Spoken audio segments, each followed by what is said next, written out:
dei motori, colonna sonora di una sfilata d'eccezione nel cuore di Padova, occhi puntati di curiosi appassionati lungo il listone per ammirare il fascino senza tempo delle Ferrari.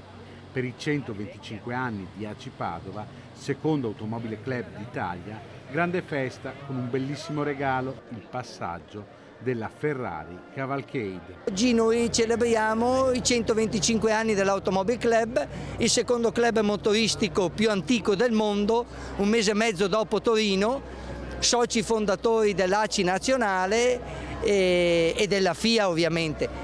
Oggi siamo in festa. Ecco, all'ombra del Pedrocchi li sentite i rumori dei motori Ferrari che stanno arrivando lungo il listone.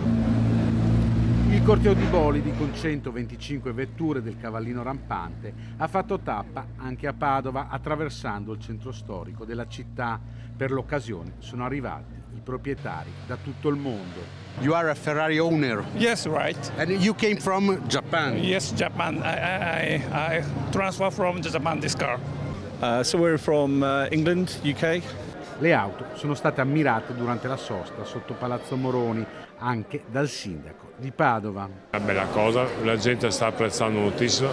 A dire piace o non piace le auto, però questi sono capolavori, non sono auto. Ospite d'eccezione anche il presidente di Ferrari e Stellantis, John Elkann.